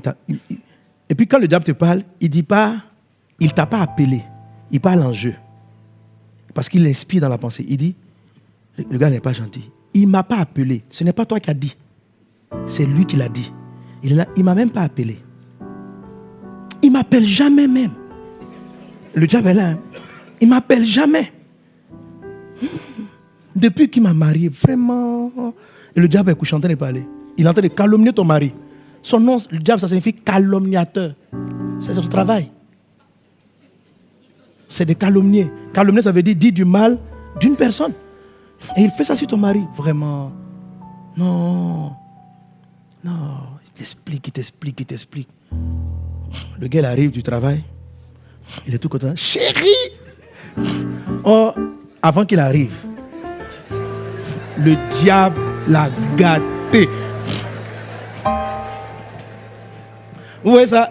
On dit, pendant qu'il se tape, le jour où Jésus a mis le comble à son amour, c'est ce jour-là. Lui, Judas, il était en train de réfléchir. Ce gars-là, il faut qu'on finisse avec. Je ne sais pas si vous comprenez. Ça dit, Jésus les a toujours aimés, mais le Jean 13:1 dit, Jésus a mis le comble.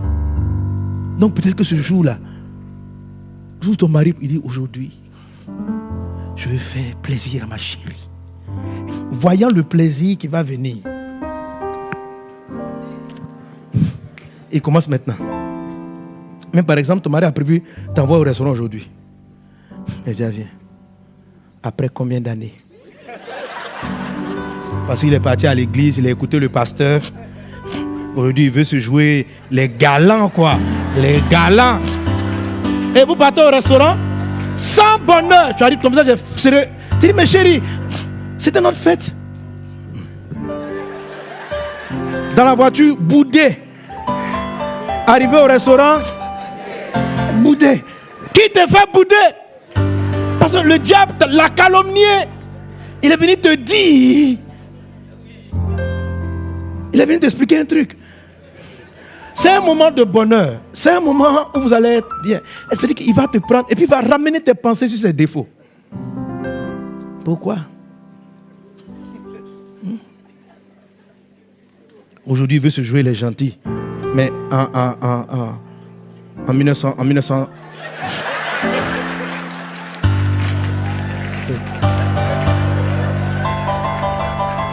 Et le diable va te rappeler qu'à l'époque où vous êtes rencontrés, il était hésitant entre ta copine et toi. Et à la fin, ta copine ne l'a pas accepté. Et puis c'est surtout il est venu. Vous êtes mariés, mais il y a une flétrissure qui est dans ta conscience. Est-ce que je suis réellement son premier choix? Et ça là, tu l'oublies. Et le diable vient faire ressortir le dossier. Le jour où il veut mettre le comble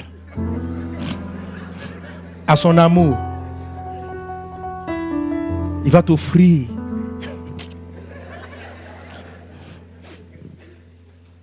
chérie. Non, c'est vrai, aujourd'hui on est à table, on est bien. Je vais te poser sincèrement la question. Oui, chérie, profitons. Le monsieur est en train de manger, il est content. Il voit qu'après le repas, vous allez partir. Le gars, il est content. Il y a un show après, il y a un dangereux show. Donc il a mis tous ces trucs, il a mis le comble à son amour. Pendant que j'ai mis le comble à son amour, le diable avait mis au cœur de Judas Iscariote le dessein de les livrer. C'est-à-dire, il a mis aujourd'hui là, il a mis dans le dessein de régler les comptes. J'ai dit, Odion, on est calme. Non, moi j'ai dit franchement, c'est vrai, hein, j'apprécie la sortie. Mais je vais te poser une question. M'as-tu vraiment? Est-ce que tu m'aimes? Mais la manière dont tu lui demandes, ce n'est pas m'aimes-tu? Juste pour te entendre dire, tu sais que je t'aime. C'est pas ce genre de truc-là. Moi, je ne sais pas avoir un visage méchant. Une soeur qui sait monter les âmes, viens nous montrer comment. Toi qui as déjà fait ça à ton mari, viens, on va voir.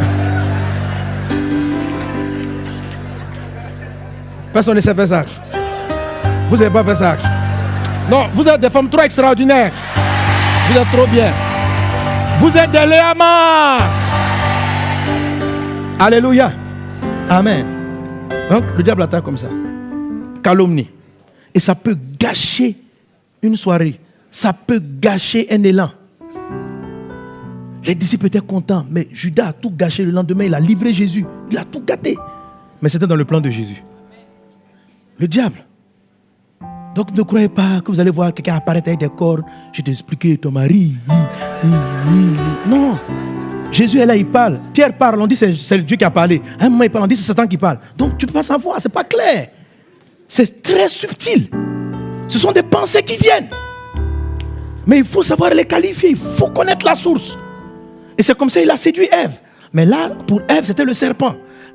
L'attaque du serpent, vous connaissez le passage, Apocalypse 12 dit, il a été vaincu. Et puis il cite 4 noms de Satan, qui sont les 4 formes d'attaque.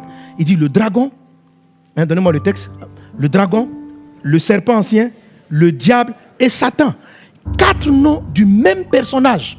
Ça peut dire ça. Et puis il dit, celui qui séduit toute la terre. Ève a dit, le serpent m'a séduite et j'en ai mangé. Mais le serpent n'est pas le seul à séduire. On l'a dit, le dragon. Donnez-moi Apocalypse 12, voilà. Il dit, il fut précipité le grand, le serpent, appelez-le, et celui qui séduit toute la terre. Donc toute la terre est séduite par 4 formes. Ce n'est pas seulement le serpent. Le serpent, on l'a vu avec Ève. Mais il y a des fois, il séduit en tant que dragon. Et l'attaque du dragon, ceux qui ont suivi la série d'enseignements, de toute façon, le livre est disponible. Amen. Mais là, je vais parler des types de séduction que le dragon mène contre la vie des gens. Et que ce soit le serpent, le dragon, ils ont des attaques, ils ont des types de séduction qu'ils mettent en place avant même que tu te maries. Avant même que tu te maries. Avant même que tu te maries. Je vous avais dit qu'une des armes du dragon, c'est le péché sexuel. La Bible dit que le lit conjugal soit exempt de toute souillure. Dieu jugera les impudiques et les adultères. Le dragon, des mains. Oui. Le dragon souille. Les esprits souillent ta conscience. Ils vont souiller. Mais le sang de Jésus nous purifie de toute souillure. Amen. Il nous purifie de toute souillure. Mais je vais t'expliquer que si toi-même tu ne laisses pas la souillure, tu ne laisses pas la souillure. Il y a des enfants qui n'ont rien fait. Les gens viennent, ils abusent d'eux. L'enfant n'a pas péché. Tu étais enfant, quelqu'un a couché avec toi, il a abusé de toi. Il n'a pas péché. Mais tu n'as pas commis un péché, c'est la personne qui a péché, mais n'empêche que ton esprit est souillé. Il y a une souillure. Quand tu arrives à Jésus, Jésus te purifie de ça. Mais il y a des gens eux-mêmes qui ne se pardonnent pas la souillure. Ce sont des gens de souillure qu'ils enfouissent dans le cœur. C'est ce qui amène beaucoup de gens. Donc le dragon va créer les gens qui vont être timides comme Timothée. Il dit, Timothée, ranime le don que Dieu t'a donné. Car Dieu ne t'a pas donné un esprit de timidité, mais un esprit de force. Donc Timothée était timide, pas par Dieu, mais par un autre esprit. Pourtant, il était chrétien, né de nouveau. Il dit, il faut triompher de la timidité. Or, la timidité empêche un homme à marcher dans sa vision. La timidité empêche de manifester le potentiel que Dieu a déposé en toi. Il dit, ranime le don que tu as reçu par l'imposition des mains. Et puis il dit, car Dieu ne nous a pas donné un esprit de timidité. Or, un des rôles du dragon, c'est de créer la timidité. La femme aussi a besoin de ne pas être timide pour pouvoir manifester son potentiel. Donc, depuis ton enfance, le dragon va essayer de voler ton courage. Le diable va essayer, en tant qu'accusateur, de corrompre ton identité. T'amener déjà à être coléreux, nerveux, impatient, tous ces genres de choses-là. Il faut que demain tu finisses avec ça, cette nuit même. Ton bonheur conjugal dépend de la paix que ton mari et toi vous dégagez. Si tu n'es pas quelqu'un qui a en paix en toi-même, tu ne peux pas produire la paix. Donc tu te plains, dans mon foyer, il n'y a pas la paix, mon mari ne m'entend pas, il me comprend. Moi, tu ne comprends pas parce que toi-même, tu n'as pas la paix de Dieu. Il dit, ma paix, je vous la donne comme le monde ne peut pas vous la donner. Le deuxième paix, c'est la paix. Si tu n'as pas la paix, tu ne peux pas avoir la paix dans ton foyer. Et la paix ne vient pas de ton mari. La paix vient de Christ. La Bible dit, Dieu a pris Adam et Ève. Il a pris Adam, il l'a mis dans la paix. C'est Dieu qui donne la paix. Il est le prince de paix. Amen. Le rôle de ton mari, ce n'est pas de te donner la paix. C'est de cultiver ta paix. Ce n'est pas de créer ta paix. Est-ce que tu comprends? On a mis dans le jardin d'Éden pour cultiver. Pas pour créer le jardin d'Éden, pour le cultiver. Toi, tu es là, mari, donne-moi la paix. Il ne va pas te donner la paix. Toi-même, tu dois la trouver. Lui, il doit la trouver chez Jésus. Alléluia. Et c'est cette paix-là. Chacun apporte sa part de paix. Et vous, Dieu peut avoir le deuxième paix. Il a la vision XY. Toi, tu as l'amplificateur, la mise en place de la vision. Si tu ne fais pas ta part, rien ne va naître. S'il fait tout lui seul, rien ne va naître. Et votre couple ne sera pas épanoui. Amen. Si vous n'êtes pas productif, vous ne pouvez pas être épanoui. Que Dieu vous bénisse. Que Dieu donne du bonheur à votre foyer. Que Dieu vous révèle qui vous êtes et où vous partez dans le nom de Jésus. Que la vision monte à votre cœur pleinement dans le nom de Jésus. Que la paix de Dieu soit votre partage. Que la paix soit en toi. Que dans toi, il n'y ait aucun esprit, aucun complexe d'infériorité, de supériorité. Que toutes ces choses, que ton âme soit en paix avec le Christ. Que ton cœur soit en paix. Que tu sois guéri de toute forme de blessure intérieure qui amène le trouble en toi, la confusion dans ton âme. Que la paix de Dieu soit ton partage. Que la paix de Dieu soit ton partage. Seigneur, je sais que je ne pourrais pas tout dire, mais je sais une chose. Je sais que ta grâce est dans ce programme. Et que chaque fois que je parle, tu guéris quelqu'un. Je sais que ta puissance est manifestée. Tu nous as amenés à cette rencontre. Non pas seulement que nous entendions des choses, Seigneur, mais je sais que tu envoies ta parole et ta parole les guérit. Tu envoies ta parole et la parole a guéri, Seigneur Dieu. Guéris par ta parole. Restaure par ta parole. Renouvelle par ta parole. Transforme par ta parole. Guéris les cœurs brisés. Guéris les personnes qui ont été abusées. Guéris, Seigneur Dieu. Merci pour ta grâce. Merci pour ta puissance. Nous ne sommes pas là, Seigneur Dieu, pour juger ni pour condamner, mais pour avoir les yeux sur ta grâce, sur ta bonté, ta miséricorde et ta fidélité. Tu sais combien de fois le monde, le système nous a endommagés, combien de fois nous nous sommes vautrés dans le péché, mais nous avons d'abord rencontré, nos péchés ont été pardonnés et tu nous fais don de trouver grâce à tes yeux. Guéris les cœurs, glorifie ton nom au nom puissant de Jésus. Et quelqu'un donne un bon Alléluia. Soyez bénis. Amen. Amen. Est-ce que quelqu'un a reçu quelque chose pour l'introduction? Alléluia. Donc demain, on touche les 4 attaques. Et j'espère introduire aussi demain Demain, je touche les 4 attaques et les mentalités. Amen. Vraiment, pour me permettre d'aller vite. Même au Dieu, mais je pense que je suis allé vite. C'est puissant. Amen. Gloire à Dieu. Il faut que vous ayez votre livre. Demain, je vais commencer les dédicaces. Vaincre les 4 attaques majeures du malin. Donc la séduction du dragon, du serpent ancien, du diable et de Satan. Qu'est-ce que c'est? Donc en règle générale, comment est-ce qu'on les connaît? Amen. Et puis, un livre, je suis une personne heureuse, mon secret. J'ai donné ma vie à Jésus, que dois-je faire? Et mon tout dernier ouvrage, comment transformer une nation par ses 12 portes d'influence. Amen. Je n'ai même pas encore fait la campagne du livre que déjà, presque tout est fini. Oui, les gens l'achètent énormément. Les gens m'écrivent même déjà, me parler du livre. Amen. C'est que vraiment ça fait du bien aux uns aux autres. Que Dieu vous bénisse. Alléluia. Alléluia. Est-ce qu'on a des annonces? Il y a les good news. S'il n'y a pas des annonces, on a déjà fait les offrandes. Si quelqu'un veut faire une offrande, si vous voulez faire une offrande, il y a des paniers devant. Si vous n'avez pas fait votre offrande parce que vous êtes arrivé après le temps des offrandes, ne partez pas à la maison sans avoir apporté quelque chose au Seigneur. Amen. Voilà. Et puis, n'oubliez pas de remplir votre fiche. De remplir votre fiche. Voilà. Une fiche d'identification des couples. C'est seulement pour les personnes mariées, c'est ça? Voilà, seulement pour les personnes mariées, c'est pas pour tout le monde. Donc, fiche d'identification des couples. Vous savez que donc, au niveau de nos programmes pour les couples, on a réinstauré, on va l'officialiser, on va le promouvoir, ce qu'on appelle les renouvellements de vœux. Amen.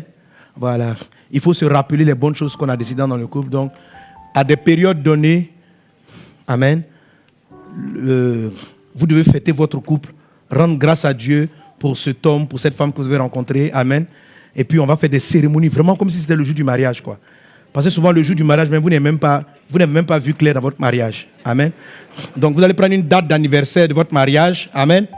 Donc, on va traiter ça. Mais ce n'est pas tous les mariages. Ce n'est pas tu t'es marié il y a 1 an, renouvellement de vœux. 2 ans de mariage. Non. Il y a une date, mais on doit commencer à organiser. Donc, en remplissant votre fiche, il y a des questions qui vous demandent est-ce que vous avez un jour l'intention de le faire, tout cela. Et puis, il y a un programme de suivi. On vous pose des questions. À chaque renouvellement de vœux, on vous permet de corriger ce qui n'est pas allé à un moment donné et de décider que votre couple va entrer vraiment dans une nouvelle dimension. Ça vous donne l'occasion, avant la cérémonie, de retravailler votre amour. Il y a un programme de suivi où chacun essaie de voir qu'est-ce que madame aime, qu'est-ce que monsieur aime, qu'est-ce qu'on n'a pas aimé. Et vous commencez à prier ensemble. Donc, il y a des coachs qui vous suivent jusqu'au moment de l'enlèvement de vœux. Là, après cet temps anniversaire de votre mariage, vous sentez que vous rentrez dans une nouvelle phase. Amen. Chaque fois qu'on prend la Sainte Seine, on se rappelle ce que Jésus-Christ a fait pour nous. Donc, c'est bien aussi que dans l'alliance qu'on a avec notre conjoint, on ait un moment où on se redit encore, combien de fois on s'aime, on se redit encore que je serai avec toi. Si on me demandait 40 000 fois de choisir, c'est toi que je choisirai. Amen. Il faut que tu sois sûr. Hein? Amen. Mais on va vous préparer pour que vous puissiez le faire. Alléluia. Voilà. Puis c'est tout. Voilà, on va